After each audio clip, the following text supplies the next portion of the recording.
Voting का आंकड़ा कहां पर पहुंचा है। धीरे धीरे बढ़ रहा है आंकड़ा, अब लगभग 18 से 22% वो आंकड़ा वोटिंग प्रतिशत का। सुबह 11 बजे तक का, 7 बजे से वोटिंग की शुरुआत ही थी, तो आप समझ सकते हैं 4 घंटे बीतने के बाद 22%, यानी अभी उत्तर प्रदेश को पूरी ताकत लगानी होगी, तभी वोटिंग प्रतिशत सम्मानजनक पहुंचेगा। क्योंकि शुरू में तो 8-9 पे अटका हुआ था, अब 20-22 पे पहुंचा है। हम आपको सिलसिलेवार ढंग से तमाम जगहों की बता दें। मुजफ्फरनगर, नोएडा, कैराना, बड़ौत, मेरठ, बागपत, हापुड़, अलीगढ़, जेवर, गाजियाबाद, इन तमाम जगहों पर आज वोटिंग हो रही है। अलीगढ़ में अभी तक जो वोटिंग प्रतिशत है उसमें हम आपको बता दें, जो 11 बजे तक का अपडेट है, कुल मतदान 17.91%। अलीगढ़ में 15.1 यहां पर बताया जा रहा है। खैर, नोएडा में 15%, ऐसे ही 15 से लेकर 18-20% के इर्द गिर्द सबका आंकड़ा पहुंच रहा है। दादरी में 20%, जेवर में 22.7%। जेवर में देखिए, वो इंटरनेशनल एयरपोर्ट, विकास और एक्सप्रेसवे और इंटरनेशनल एयरपोर्ट, कुल मिलाकर 5 ऐसे अंतरराष्ट्रीय एयरपोर्ट हैं जो उत्तर प्रदेश में बनाए जा रहे हैं, जिसमें कुशीनगर, अयोध्या, लखनऊ, ये तमाम 5 है, जिनमें से एक जेवर भी है, जिसको लेकर बीजेपी ने खूब ताल ठोकी थी। यहां पर बढ़ चढ़कर लोग वोट कर रहे हैं।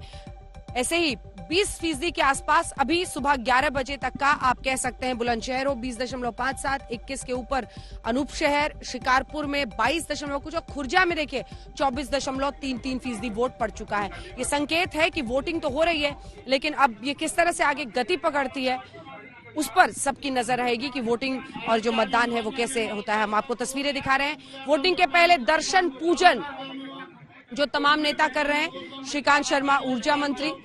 इस बीच आपको आइए जल्दी से सुना देते हैं। योगी आदित्यनाथ ने कहा कि दंगा मुक्त उत्तर प्रदेश चाहिए तो वोट कीजिए, दंगा मुक्त उत्तर प्रदेश के लिए। वही राहुल गांधी कह रहे हैं कि दर्द से आपको अगर खात्मा चाहिए, अंत चाहिए, तो वोट कीजिए, आज अपना मतदान डालिए। पार्टी के लिए सीधे संकेत नहीं, लेकिन इसी के साथ अपने एजेंडे से ही उनकी पहचान हो जाती है। आइए आपको सुना देते हैं आज मोदी सरकार के मंत्री क्या कह रहे हैं 58 सीटों पर पहले दौर के मतदान के पहले। शुरुआत अच्छी हो जाए तो आधा काम हो जाता है। इसी पहले राउंड ने 2014 में भारतीय जनता पार्टी के एमपी जिताए थे। मैं प्रथम राउंड के किसानों का बहुत धन्यवाद देना चाहूंगा कि वो बहकावे में नहीं आए हैं और अंतिम दिन उन्होंने भारतीय जनता पार्टी के पक्ष में बहुत तेजी के साथ मतदान कर रहे हैं। जो है, सूरज पूरब की जगह पश्चिम से निकल सकता है, गंगा जी गंगोत्री की जगह गंगा सागर से निकल सकती है। ना बसपा की सरकार बन रही है, ना यहाँ पे कोई एमएलए बन रहा है। बहन जी खुद इलेक्शन मोड में नहीं है। ने जो जनता को सुरक्षा दी है, जो जनता के लिए काम किया है, वही मेन चीज है और उसी के लिए जनता भारतीय जनता पार्टी को वोट देगी। और मेरा अपना मानना है कि भारतीय जनता पार्टी बहुमत से सरकार बनाएगी। किसान आंदोलन जिन मुद्दों पर था, उससे पूरे पश्चिमी उत्तर प्रदेश में कोई फर्क नहीं पड़ता है।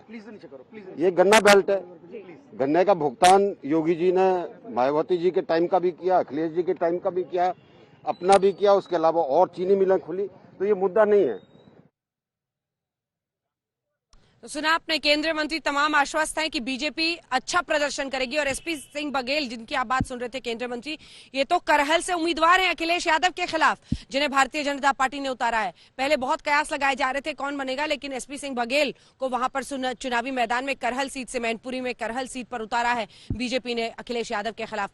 श्वेता झा हमारी सहयोगी इस वक्त नोएडा से हमारे साथ जुड़ रही है। श्वेता, आंकड़ा सबका 18, 20, 22 के आसपास ही दिखाई दे रहा है, जो बहुत अच्छी वोटिंग जहां पर हुई है। कुछ जगहों में, खुर्जा वगैरह में, वहां पर 24% के ऊपर। क्या वोट प्रतिशत थोड़ा उत्साह दिख रहा है?